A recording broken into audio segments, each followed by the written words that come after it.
integrity, everything we want, everything we need, and everything we desire unfolds before us in miraculous ways.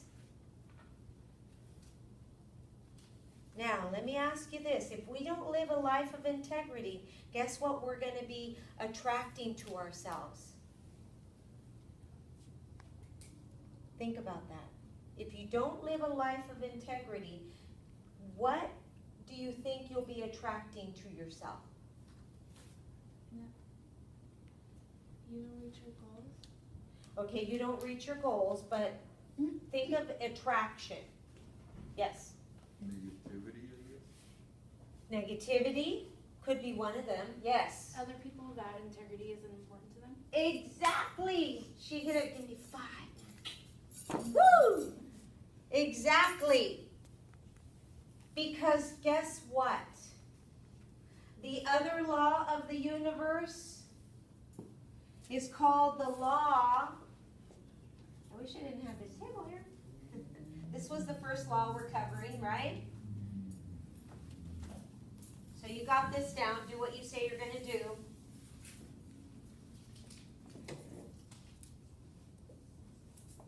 And the next one is called the law of equal attraction.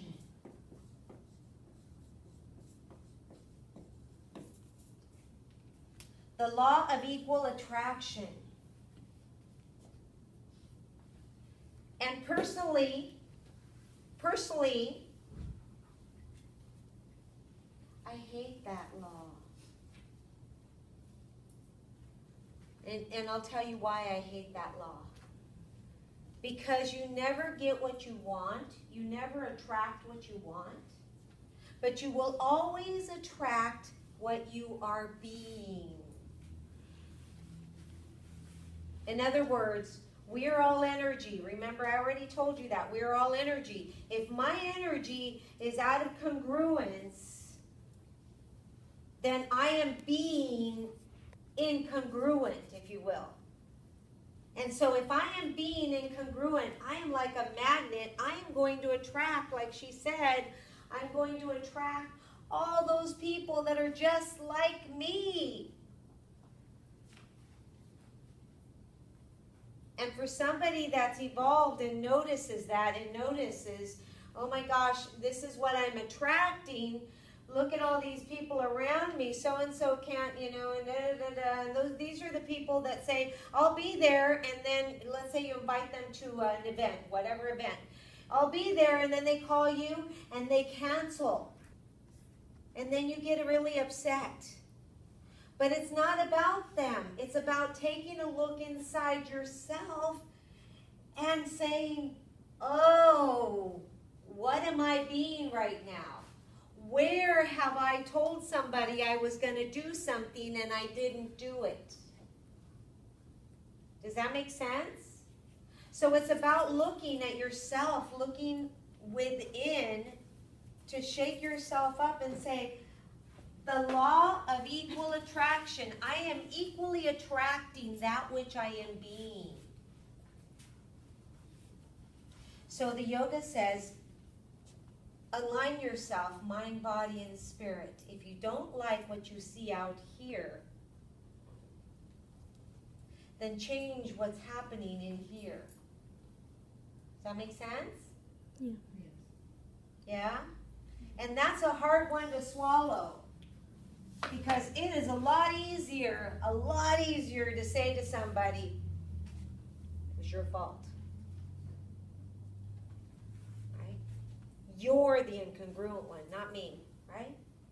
It's a lot easier to point the fingers out here than it is to look in the mirror and say, ugh, that's me. What am I doing?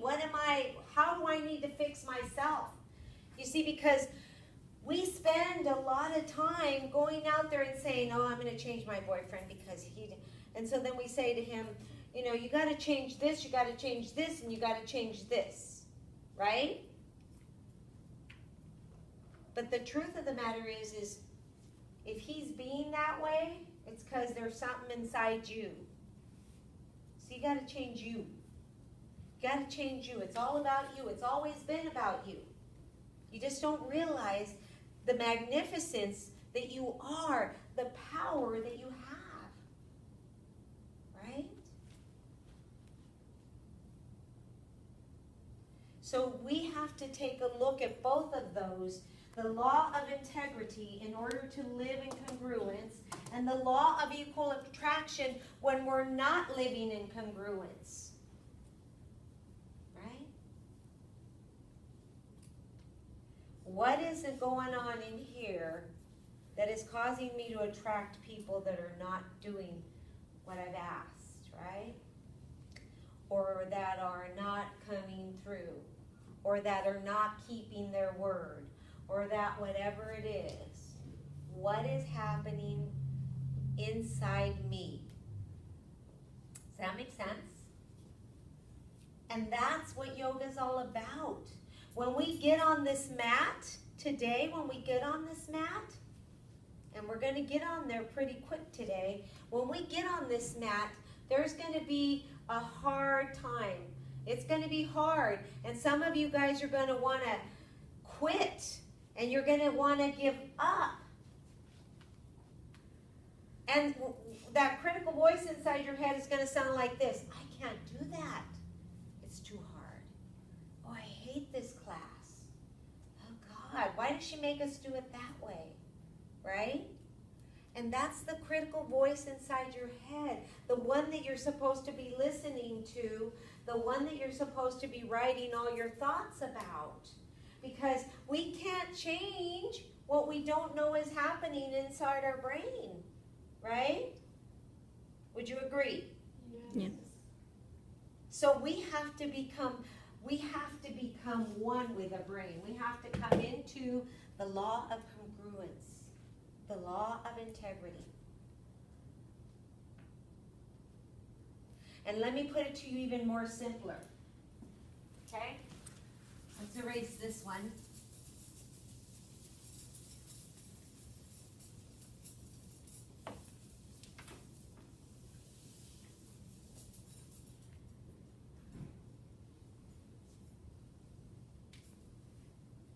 You have to be who you want to attract. Right? You have to be who you want to attract. It's called the law of be, do, have.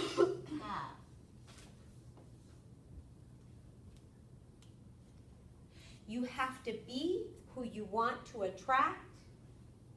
You have to do what you want to attract in order to have what you want to have. Does that make sense? Yes. So if I want to have people around me that are very integritous, I have to be integritous. I have to do integritous things. And then guess what? I get to have integritous relationships. Right? If I want people to smile, let's go down the simpler level. If I want people to smile at me, I have to be the smile. So I smile at her, and she cannot help but to smile back. Right? So if I'm a smiley person, I want to be the smiley people because I want to attract smiley people. I'm being that smiley person. I'm doing that smile, and guess what I have? Smiles. Yes? If you want somebody to be nice to you, you must be nice to them first. You are in yoga now. The union of the mind, body, and spirit, which says you must do first. Do not expect others to do first. She didn't smile at me, so I'm not smiling at her. That's human. That's the humanness. But you're beyond that now. You're in my class.